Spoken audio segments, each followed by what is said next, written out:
Bem, antes do vídeo ser cortado, eu comentava o caráter regressivo da estrutura tributária criada no PAEG. Não é difícil de entender o porquê, né? Imagina, eu sou funcionário público federal, apesar de a alíquota máxima ser 27%, a gente precisa ter em conta as isenções todas que o contribuinte tem direito ao declarar sua renda anualmente. E eu digo que por mim, assim, eu nunca paguei mais do que 18% de alíquota efetiva de imposto de renda. Então, tendo isso em vista, eu preciso comparar a minha situação com quem não paga imposto de renda, porque é mais pobre, mas desembolsa toda a sua renda no pagamento dos itens da cesta básica, né? Uma pessoa pobre que vai gastar todo o dinheiro dela no supermercado. Essa pessoa, isso foi aliviado recentemente, mas nos anos 80, 90, ela pagava facilmente metade da sua renda em impostos, né? Então, há uma iniquidade, havia maior ainda nos anos 80 e 90.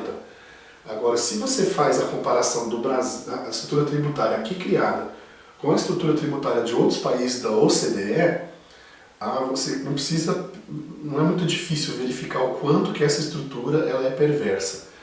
Uma vez eu fui obrigado a dar o curso de Finanças Públicas para Administração Pública e Políticas Públicas, e eu precisei estudar bastante, porque não é minha área de formação, e eu elaborei um quadro comparativo de como funciona a estrutura tributária e previdenciária nos Estados Unidos e no Brasil. Eu fiquei realmente muito convencido do quanto essa estrutura que se criou aqui é perversa, né?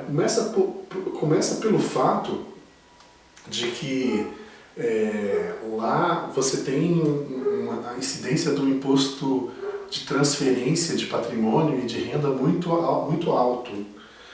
Ainda que haja isenções e que alguém que vai legar um patrimônio de 500 mil dólares, $1 milhão não vai pagar muito de imposto de herança não, porque tem isenções elevadas. Mas se você for deixar uma herança de 10 milhões de dólares, você vai pagar fatalmente metade quase da sua herança em imposto de transferência, né? Seja de transferência de gerações, que é quando você morre e lega o espólio, ou de doações, se você preferir antecipar e doar em vida. E aliás é por isso que os americanos investem tanto em causas filantrópicas, inclusive na universidade, porque é uma forma de ampliar a sua isenção deste imposto. Na verdade, esse investimento em ciência e tecnologia que os ricos norte-americanos fazem não é tanto filantropia, senão é uma renúncia tributária federal, que na verdade é estadual. Os Estados Unidos acabam... É uma estratégia para aliviar o fardo dos seus filhos que vão ter que arcar com esse imposto quando você morrer. Você vai antecipando gastos com ciência, tecnologia e filantropia que permitem que eles deduzam do imposto de herança mais adiante.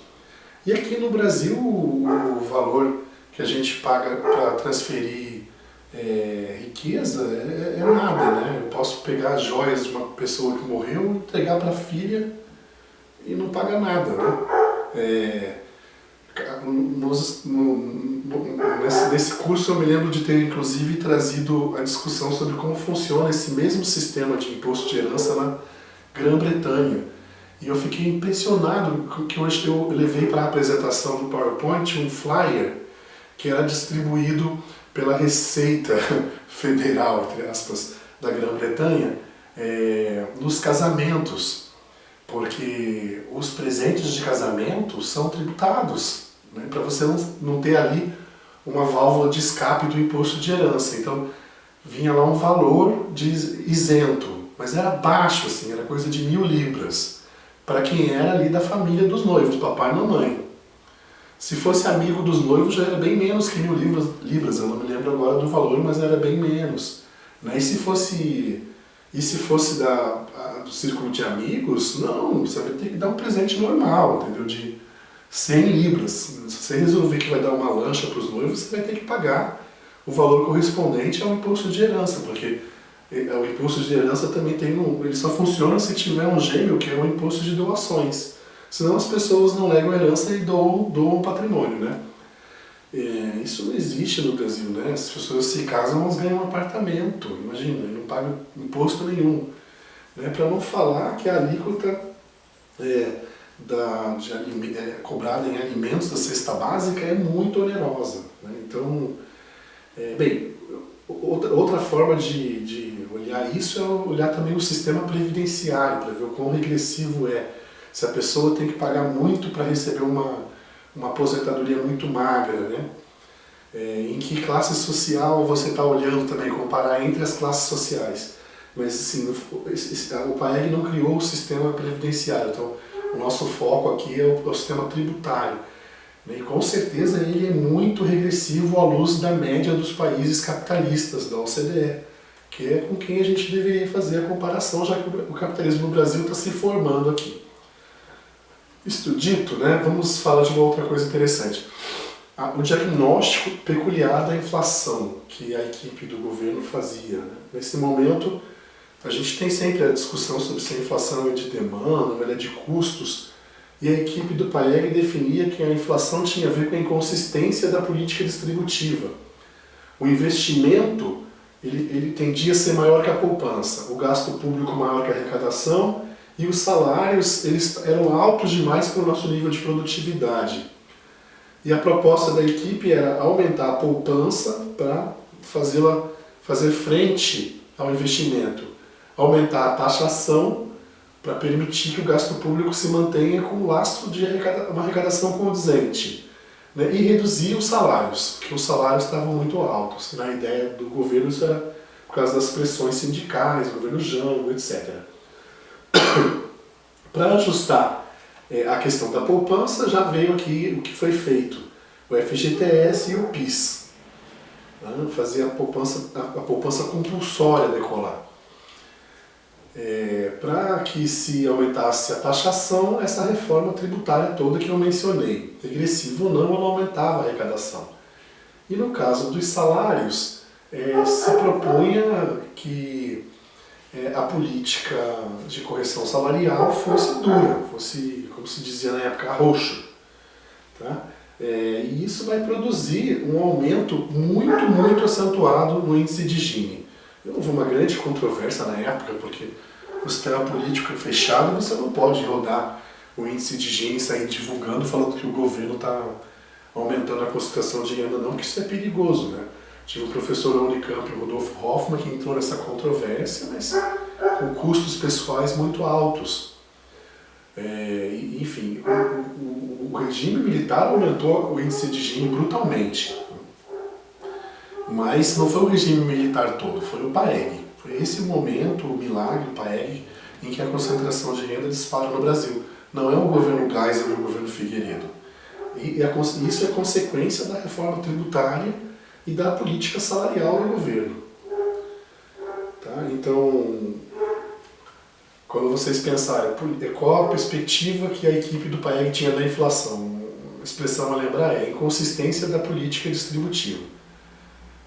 Bem, a reforma financeira também é importante destacar, que criou o Banco Central e o Conselho Monetário Nacional, é a Lei 4595, e importantíssimo também, como existe a lei da usura no Brasil, limitando os juros a 12%, não existia mercado de títulos públicos desde que a inflação subiu acima de 12%, porque ninguém vai pegar um título público para ter uma remuneração negativa.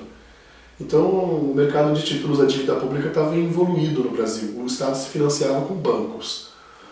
Bem, então era preciso corrigir isso de alguma forma. Não revogaram a lei da usura, mas permitindo que ela fosse reinterpretada, criando a correção monetária.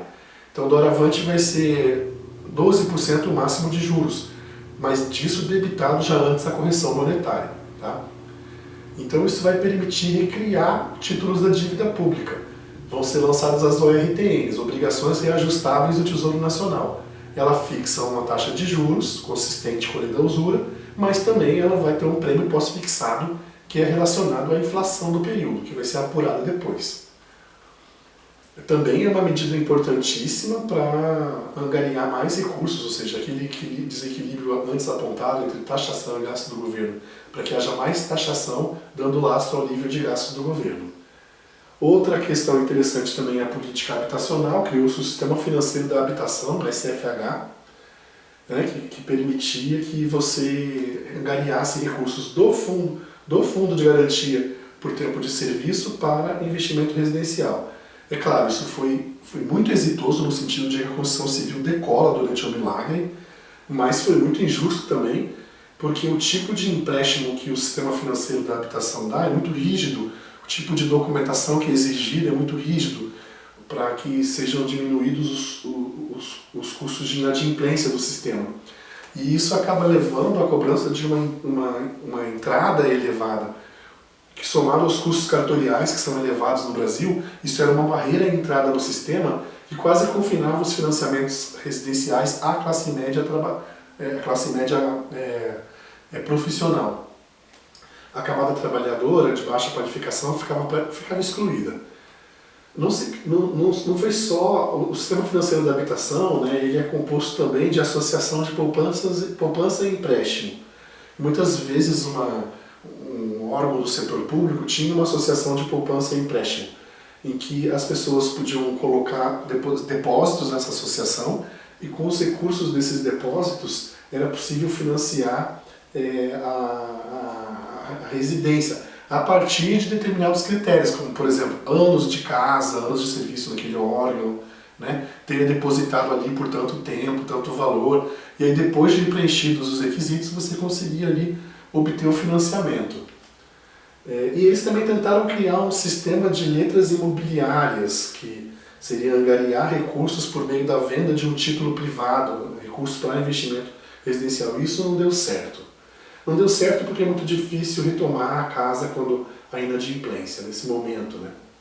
É muito difícil reaver a garantia. Fizeram também uma reforma do mercado de capitais, a última coisa que eu gostaria de falar, que é a Lei 4131, permitindo que as empresas privadas fossem diretamente ao mercado financeiro internacional, prescindindo dos bancos locais. Então grandes empresas passaram a tomar empréstimos do exterior e trazer diretamente os empréstimos para o Brasil. E também criaram os fundos 157, que permitiam que parte do imposto de renda devido fosse debitado e utilizado numa aplicação financeira, para poder dinamizar a Bolsa de Valores. Então é como se o investimento em bolsa estivesse sendo subsidiado pelo governo, o que é uma medida escandalosamente regressiva do ponto de vista tributário. Então, é importante dessa reforma do mercado financeiro